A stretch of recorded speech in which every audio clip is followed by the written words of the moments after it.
کہ شرمگاہ کو حرام سے بچانا ہے. یہ جو انسان بدکاری اور بے حیائی کی طرف جاتا ہے نا، یہ فوراً نہیں چلا جاتا. بڑی پیاری بات علماء کہتے ہیں، پہلے آنکھ بہکتی ہے، پھر دل بہکتا ہے، پھر انسان بدکاری کی طرف جاتا ہے، پھر وہ گناہ کا بڑا کام کرتا ہے.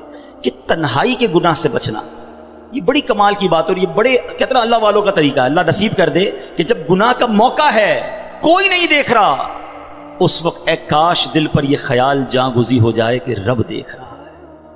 ایک بار حضرت ابراہیم بن ادم رحمۃ اللہ تعالی کی بارگاہ میں ایک شخص آیا، آ کر کہتا ہے حضور میں گناہ سے نہیں بچ پاتا. پلیز ذرا غور سے سنیے گا، بہت خوبصورت کیور اور پریکاشن ہے گناہوں سے بچنے کے حوالے سے اس واقعے میں. کہتا ہے حضور میں بچنا چاہتا ہوں، گناہ ہو ہی جاتا ہے. ہو سکتا ہے میرے بھائی یا نوجوان بھی ایسے ہوں کہ جو چاہتے ہیں گناہ نہ کریں مگر گناہ ہو جاتا ہے. حضرت ابراہیم بن ادم نے کہا اچھا ایسا کرو، گناہ کرنا چاہتے ہو؟ کہتا ہاں بچ نہیں پاتا، مجھے کرنا پڑتا ہے گناہ. کہا ٹھیک ہے، اب جب بھی تمہارا گناہ کرنے کا جی چاہے نا تو اللہ کا رزق کھانا چھوڑ دینا. کہتا حضور یہ کیسے پاسبل ہے؟ دنیا میں جو کچھ ہے وہ اللہ نے عطا کیا، اس کے بغیر تو جی نہیں سکوں گا. کہا اچھا اب گناہ کرنے کا جی چاہے تو ٹھیک ہے گناہ کر لینا، مگر ایسی جگہ جا کے کرنا جہاں اللہ نہ دیکھ رہا ہو. تو کہتا حضور east west north south every where جدھر بھی جاؤں گا اللہ تو دیکھ رہا ہے نا، وہ اللہ کی کائنات ہے. اچھا ایسا کرو، گناہ کرنا ہے نا کرو، مگر اللہ کی زمین سے اللہ کی کائنات سے نکل کر لو. تو کہتا ہے میں اس کی ملک اور اس کی ملکیت والی جگہ سے بھی باہر نہیں جا سکتا. اچھا گناہ کرنے کا جی چاہے ٹھیک ہے، کرنا چاہے تو کر لینا، مگر جب ملک الموت تمہاری روح قبض کرنے آئے نا تو ان کو منع کر دینا کہ نہیں میری روح قبض نہ کریں، میں نے ابھی توبہ کرنی ہے. تو کہا حضرت nobody have power to deny. کون ہے جو ملک الموت کو منع کر سکے گا کہ میری روح قبض نہ کرو؟ جو وقت ہے وہ تو آ کر رہے گا. فرمایا اچھا پھر ایسا کرو گناہ جتنے کرنے کر لو، مگر قیامت کے دن جب فرشتے تمہیں جہنم کی طرف لے جانے لگے نا تو ان کو منع کر دینا کہ نہیں میں نہیں جاتا. کہا حضرت یہ کس کے پاس پاور ہے؟ وہ تو گھسیٹتے ہوئے جہنم میں لے جائیں گے، وہاں تو جو حکم ہو گیا اس پر عمل ہوگا. اب حضرت ابراہیم بن ادم نے پہلے کہتے ہیں نا مقدمہ، ایک آپ کہتے ہیں نا پہلے جزیات جمع کیے، باقاعدہ اس کا مائنڈ سیٹ بنایا، اب اسے خوبصورت سمری بیان کی. فرماتے بیٹا ایک بات سنو، تم اللہ کا رزق کھانا چھوڑ نہیں سکتے، اللہ کے ملک سے باہر جا نہیں سکتے، مرنے سے پہلے ملک الموت آئے تو ان کو منع نہیں کر سکتے، جہنم کے فرشتے تمہیں عذاب کے لیے لے جائیں تو ان کو بھی روک نہیں سکتے. جب یہ سارے کام نہیں کر سکتے تو پھر ایک کام کر لو، گناہ کرنا ہی چھوڑ دو. پھر وہ بندہ زاروں کتار رونے لگا اور کہتا ہے حضرت میں وعدہ کرتا ہوں آج کے بعد گناہ نہیں کروں گا. اے میرے بھائیوں میرے نوجوانوں، میں بہت اچھی طرح جانتا ہوں، میں آپ کی لائف گزار چکا ہوں، میں بھی اسٹوڈنٹ رہا ہوں. یہ لائف بڑی ڈیفیکلٹ ہے، شیطان اس میں بڑا حملہ کرتا ہے، نفس بڑا حملہ کرتا ہے، گناہوں کی طرف بہت کھینچتا ہے.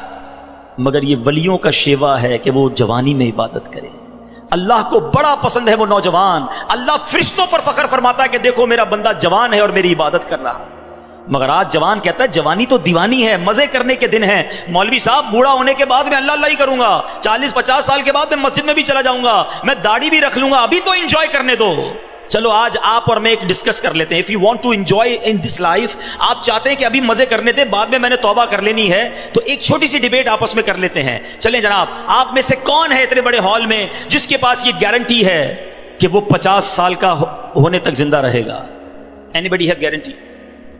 Nobody has guarantee. 50 سال زندگی مجھے ملے گی، کوئی ہے؟ نہیں ہے. چلیں ایسا کوئی بھائی بیٹھا ہو جو بتائے جو 1 سال میں زندہ رہوں گا؟ Nobody has guarantee for live for 1 year. چلو 1 ہفتہ زندہ رہنے کی گارنٹی ہے، کل صبح تک زندہ رہنے کی گارنٹی ہے. سمجھدار لوگ ہیں، میری بات آپ فالو کر رہے ہیں. اٹ مینز آگاہ اپنی موت سے کوئی بشر نہیں، سامان 100 برس کا ہے، پل کی خبر نہیں. آپ کہتے ہیں میں بوڑھا ہو کے توبہ کر لوں گا. ارے آج دنیا سے میں جا سکتا ہوں، اور آج چلا گیا تو اللہ کو کیا جواب دوں گا؟ حرام کرتے ہوئے، شراب پیتے ہوئے، بدکاریاں کرتے ہوئے، گرل فرینڈ اور بوائے فرینڈ بنا کر حرام باتیں کرتے ہوئے کدھر جاؤ گے؟ قبر میں کیا جواب دو گے؟ دیکھیں یہ دنیا تھوڑی ہے، میں نے آپ کو جنت کا ریوارڈ بتایا ہے، وہاں نہ ختم ہونے والی نعمتیں ہیں. دنیا کی ایکسپائری ڈیٹ ہے، we have to go from this world. ہم سب نے دنیا سے جانا ہے، مگر جنت میں جو چلا گیا اسے موت نہیں آنی ہے. ہم فیہا خالدون، قرآن کا وعدہ ہے کہ ہمیشہ ہمیشہ جنت میں رہیں گے.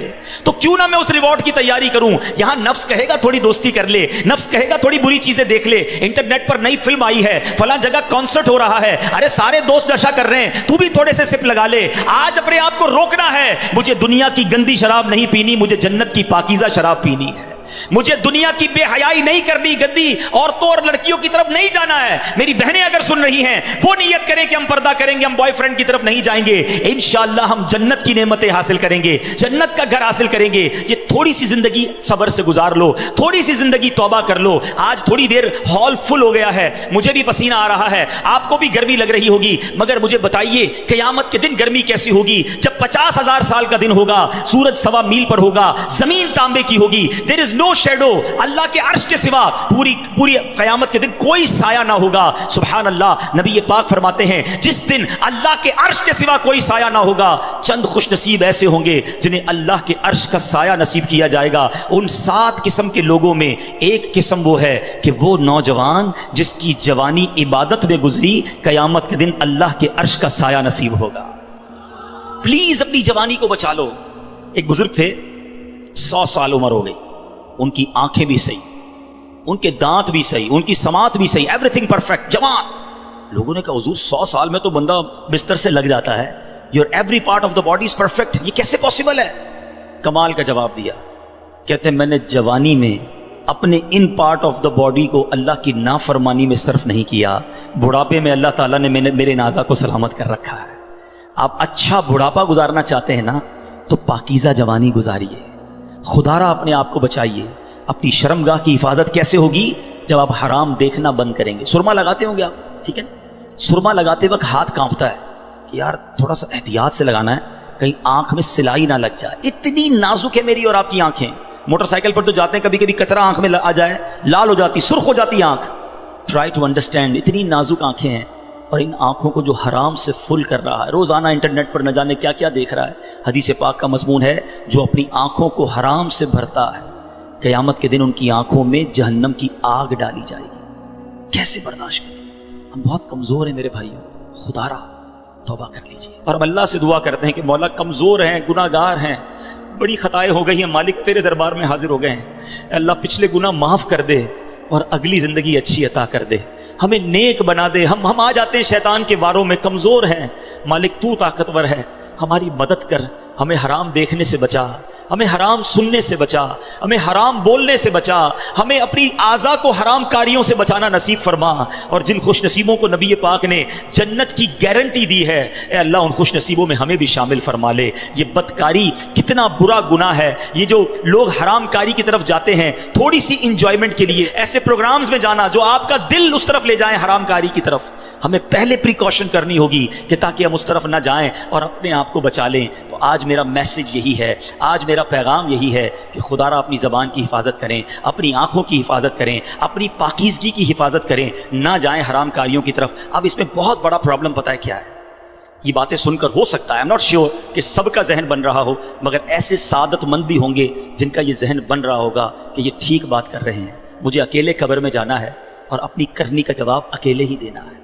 اب اگر مجھے اپنی قبر روشن کرنی ہے تو مجھے ان گناہوں سے بچنا ہوگا. یاد رکھو, جس طرح فیوچر برائٹ کے بارے میں سوچتے ہو نا کہ برائٹ فیوچر ہو جائے, کبھی برائٹ گریو کے بارے میں سوچا میری قبر بھی برائٹ ہو جائے؟ کیونکہ قبر 2 طرح کی ہوگی. There are only 2 types of graves. رسول اللہ صلی اللہ علیہ وسلم فرماتے ہیں قبر 2 طرح کی ہوتی ہے, حدیث پاک کا مضمون ہے, یا تو جنت کا باغ یا دوزخ کا گھڑا. Now it's up to you which type of grave you like to live. کتنے سال قیامت تک کے لیے اس قبر میں رہو گے اور کیسے رہو گے؟ جہنم کے گھڑے میں, سانپ اور بچھوؤں میں, یا جنت کے باغ میں؟ یہ آپ نے ڈیسائیڈ کرنا ہے. اب پرابلم کیا ہے کہ اس طرح کی سپیچز, اس طرح کے پروگرامز دل پر اثر کرتے ہیں, مگر جب یہاں سے فارغ ہوں گے تو وہی دوست ہیں, وہی گیدرنگ ہے. یار چھوڑو یار, مولوی صاحب تو ڈرانے والی باتیں کر رہے تھے, پھر چلتے ہیں انجوائے کرتے ہیں. اب بندہ کہ یار میں ذرا نماز پڑھنے جا رہا ہوں, ارے کیا مولوی ہو گیا ہے, بار بار نماز پڑھ رہا ہے. ایسے دوست جو ہے نا وہ ہمیں نیک نہیں بننے دیں گے. اگر آپ کا یہ ذہن بن گیا ہے کہ میں نے نیک بننا ہے, اللہ کو راضی کر کے جنت میں جانا ہے. آپ پڑھائی کے لیے کیا کرتے ہیں؟ کیا آپ نے اگر اچھے مارکس لینے ہیں تو ان ڈل دوستوں کے ساتھ بیٹھتے ہیں جو پڑھتے نہیں ہیں, یا آپ ان لوگوں کو ڈھونڈتے ہیں جو پڑھاکو ہوتے ہیں, جن کے پاس نوٹس بنے ہوئے ہوتے ہیں کہ یار ان کے ساتھ بیٹھوں گا تو اچھی سبق کی تیاری ہو جائے گی, یہ اچھے اسٹوڈنٹ سے میں بھی اچھا بن جاؤں گا. دنیا میں جب آپ کو یہ پتا ہے کہ اچھوں کی صحبت اچھا بناتی ہے, تو اگر آخرت کی تیاری کرنی ہے نا میرے بھائیوں, میرے اسلامی بھائیوں, تو آپ کو نیکوں کی صحبت اختیار کرنی ہے. وہ دوست کس کام کے جو نماز پڑھنے پر میرا مذاق ہو رہا ہے؟ مجھے تو وہ دوست چاہیے کہ میں نماز کے لیے نہ جاؤں تو مجھے یاد دلائے کہ بھائی چل دونوں بھائی نماز پڑھتے ہیں, جنت میں جانا ہے. خدا را ایسی کمپنی ڈھونڈو, اس کمپنی سے اپنے آپ کو بچائیے. اچھے کی صحبت تجھے اچھا بنائے گی، برے کی صحبت تجھے برا بنا دے گی. تو خدا را اچھوں کی صحبت تلاش کیجیے. آج کے دور میں بہت بڑی نعمت دعوت اسلامی کا ماحول ہے، جو ہمیں ایسے دوست دیتا ہے جو ہمیں آخرت کی یاد دلاتے ہیں. احادیث کا مضمون ہے دوست وہ ہوتا ہے جسے دیکھ کر خدا یاد آ جائے. بتائیے کوئی ایسا دوست ہے ہمارے پاس جس کو دیکھ کر خدا یاد آ جائے؟ ہمارے دوستوں کو دیکھ کر تو سنیما یاد آتا ہے، کانسرٹ یاد آتا ہے، عجیب و غریب باتیں یاد آتی ہیں. ایسے دوست کس کام کے جو نہ دنیا میں میرے کام آئیں اور مرنے کے بعد میری قبر پر آ کر فاتحہ بھی نہ پڑھ سکیں. ہم نے دیکھا ہے کہ کسی کا جنازہ ہو تو دوست باہر کھڑے ہوتے ہیں، لوگ کہیں یار آپ جنازہ پڑھیں، کہتے ہیں یار ہمیں تو پڑھنا ہی نہیں آتا. ایسے دوست کس کام کے جو میرا جنازہ نہ پڑھ سکیں؟ اللہ کرے میرے ایسے دوست ہوں کہ مجھے سنت کے مطابق غسل دیں، کفن دیں، مجھے قبر میں اتاریں اور نمازیں پڑھ پڑھ کے مجھے ایصال ثواب کرتے رہیں. تو خدا را میرے میٹھے اسلامی بھائیوں، جس طرح دنیا کی ترقی کے لیے، دنیا کے ریوارڈ کے لیے آپ اسٹرگل کر رہے ہیں، جنت کے لیے بھی اسٹرگل شروع کر دیجئے. اچھی کمپنی اختیار کیجئے اور دعوت اسلامی کا ماحول آپ کے سامنے ہے. ہماری بکس پڑھنا شروع کر دیں، ویب سائٹ کو وزٹ کریں تو انشاءاللہ بہت کچھ سیکھنے والے بن جائیں گے. اللہ تعالیٰ مجھے اور آپ کو عمل کرنے کی توفیق عطا فرمائے. اپنی زبان، اپنی شرمگاہ اور دیگر زندگی اپنے پارٹس آف دا باڈی کی ہمیں حفاظت کرنے کی توفیق عطا فرمائے. مدنی چینل پابندی سے دیکھتے رہیے، انشاءاللہ اس سے بہت کچھ اس طرح کی اسپیچز سننے کو ملتی رہیں.